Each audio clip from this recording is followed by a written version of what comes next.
So if you've read my description, you know what I'm talking about.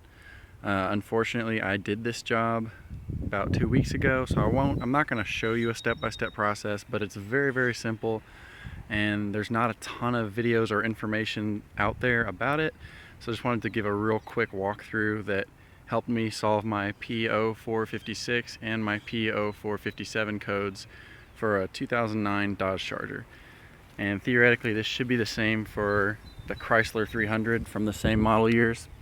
So basically, this part right here is the part that goes bad. I found one video talking about replacing it. The only reason I'm making a video also is because he never talked about the codes that it cleared, and I was just gonna upload one that does. So this is a evap leak detection pump. If you look inside there, there's a little bit that moves back and forth. And the only other video about this talks about it. If it can move back and forth, it's fine. That's not accurate. There are rubber seals inside of there. I don't know if you can see or not.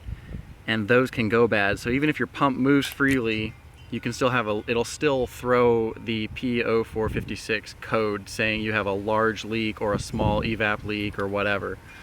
Basically, this is the rear passenger side. What you'll need to do is remove your wheel so that you can gain access, remove all the clips up around that hold this interior panel in, and then there's one bolt right there. I think it's a 7mm. And then up inside your rear wheel well, right through here, is where you're gonna find this piece. And it's gonna be mounted up inside like this. So there'll be a hose attached right here you'll have to remove, and there'll be a plug attached right here you'll need to remove. The way that this comes out, remove both of those, and then it rotates, I believe, clockwise to unclip. And if you look at here, you'll see an X pattern of clips. You just have to rotate it so that it'll rotate, slides out. Inside on the car, once you remove it, there will be a gasket that you need to install, or else this won't work at all.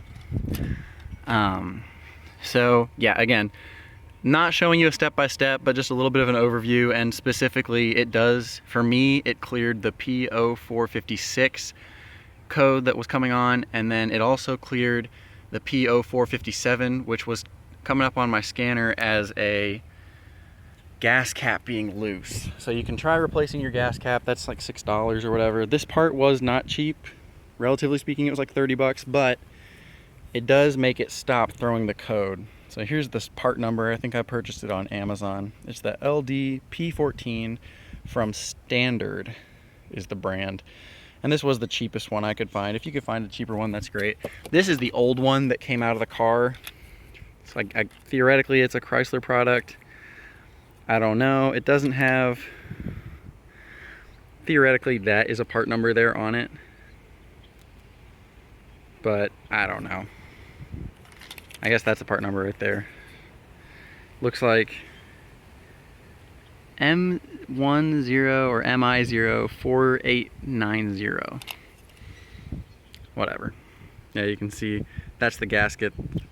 That gasket on that end, or there's a gasket up inside at the other end. One of those goes bad, and so even though your pump moves freely, it's broken, it's not gonna work.